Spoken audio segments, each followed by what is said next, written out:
Slab go crazy on this one. On God. I crossed all my T's. I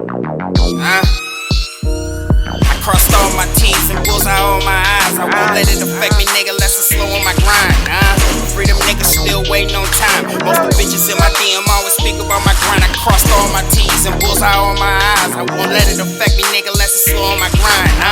Freedom niggas still waiting on time. Most of the bitches in my DM always speak about my grind. I keep grinding. Never. What's up? What's up? What's popping? Y'all already know, man. It's NateDoggSac916 coming at you live from Sacramento, man. Y'all know what to do, man. Hit that like, that subscribe, and that notification bell over there if you want to keep catching this fire content, man. And please, please, please leave a comment. Leave a comment in the comment section. It helps the algorithm and helps the channel grow faster. And share it, man. Share it on all your social media. And if you can't get a hold of me on here, go ahead and get at me on Nate.Dog916 or get at the producer, Sandman2788 on IG. Y'all already know what it is, man. Y'all know how I rock, man. Without further ado, man, what they call you, where you from, homie? I'm Ghostface Killa, man. Tulare County. Lindsay LNS gang, man. Lindsay LNS gang, man. First of all, man, thanks for coming out, man. I appreciate you pulling up for the homie, man. So, I mean, growing up as a kid, man, Ghostface, man, what was it like for you as a kid, man, down there in Tulare County, brother? You know, had both parents, you know, for a long stretch of my life. Played sports, did all the good stuff. Regular kid, man, growing up. You know, nothing as far as gang life was in the household. Right. So what kind of sports you was into? Football, baseball, basketball. Oh, everything. Pretty much everything but soccer. Okay. Yeah, you're probably the only Mexican that didn't play soccer in your area. Yeah. Okay, so eventually, you know, obviously you had the good upbringing at home. The home life was cool. You know what I mean? And for y'all who don't know, you know, let me go ahead and put this out there. Me and this man have walked tracks together. Me and this man have done workouts together. Me and this man have plotted on smashing people at the same time. You know what I mean? Let's just be honest. And we have tested each other's skills on some keeping each other tight type shit too. Believe it. You know what I mean? Because everybody knows, I told you guys that I had 3 youngsters that I told they can get on me anytime just on some practice shit. We could just do it, whatever, when we was at work. It was this brother, my boy Nitty, and my boy Dex that you guys all know. So this is the 4th musketeer, man. So just in case you didn't know. So eventually you led from being in the house to going outside, like getting off the porch type shit. You know what I mean? What was that like? What led you from being just a normal kid playing sports to extracurriculars? Father left the home. Big part of the lifestyle change was the father leaving the home. The mother, father separated. That's why I believe in father, mother. Very essential, man, nowadays to have both in the in the child's life, because it's very essential. You, as a young man, you start leading off to other stuff and looking for other stuff, and that's what generally happened to me. You know, it was not something that was supposed to happen in my life. It did though, and that's why I say fathers and mothers, man, it's very essential. You guys stay together and work it out, man, because you guys both play an integral part in the upraising of your child. Right. I agree with you 100% on that. It's nothing like a woman can't teach a man how to be a man, a boy how to be a man, first and foremost. So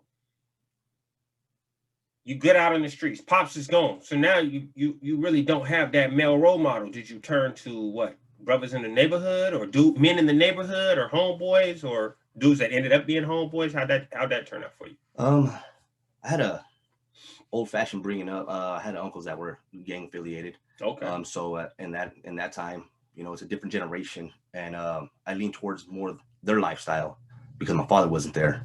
The sports and everything had, by that time already, there were no more in my life. Right. I leaned towards that, started looking for guidance on the streets, and that's what I found, or at least that's, you know, that's where I went towards, and that's where the gang life started for me, you know. Okay. So Tulare County, that's like Bakersfield in that area? Or Fresno? What It's is between Bakersfield and Fresno. Okay. In between, it's in Central Valley. Central Okay. Valley, man. So it's down there. So it's north. Is it considered Northern California? Central Valley. Central Valley. Central Valley. Okay. So is it the gangs that are predominantly in that area are Northerners, Daniels. Yeah.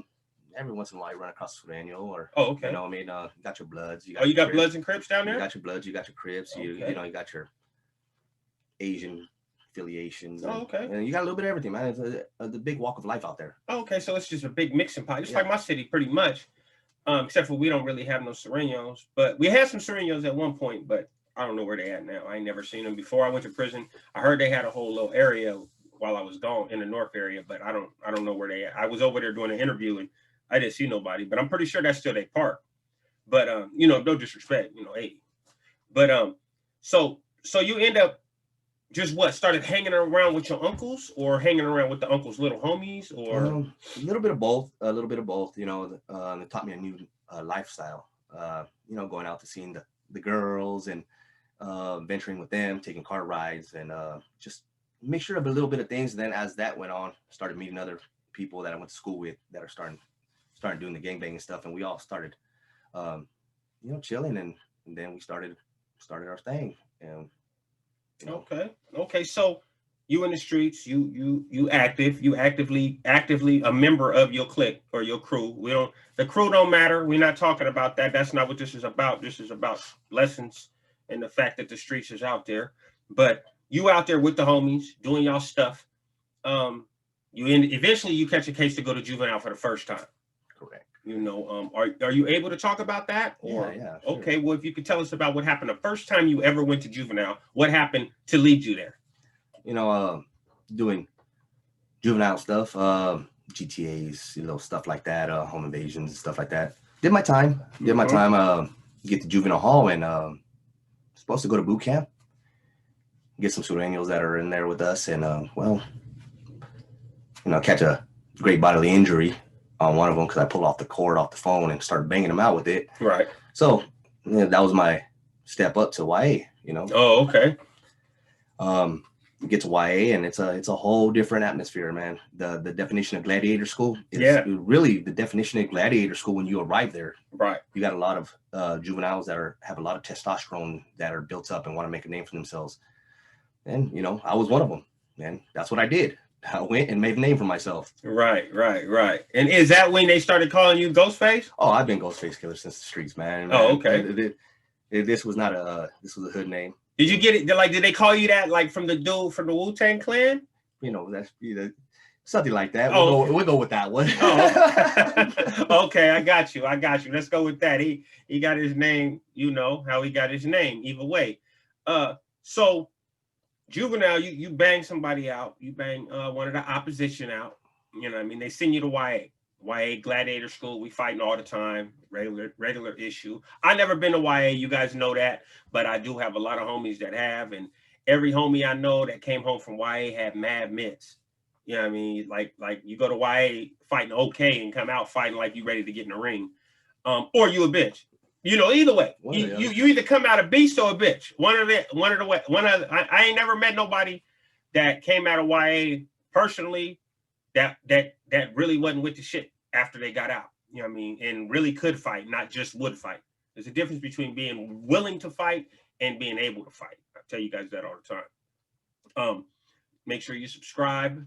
Make sure you hit that like button, man. Y'all don't just watch this stuff for free. I don't charge you, but what I would like you to pay for watching my videos is hit that like button, man. Leave a comment, man. If it ain't nothing but a comment about the wood piece of chair sticking up right here, if it's a comment about C-section in New Folsom that's behind us, you know, whatever, the W hat, just leave a comment. Talk about it, man. It helps the algorithm. But let's keep it going, man. So you in YA, you doing your stuff. Do you get out after that, or does that go to prison? Actually, I was 30 days out from I was 30 days from getting out of prison. Right. Well, actually, excuse me, from YA. You were 30 days from getting out of YA? Yes, and old murder came up. Okay. You know, I told you, my name was given to me for a reason. Right. Never shy away from what I've done. Mm-hmm. I paid my debt to society, and we keep on pushing, man. At the end of the day, I was 30 days out. They picked me up. go to county jail. It was a long process for me. One that I wish not to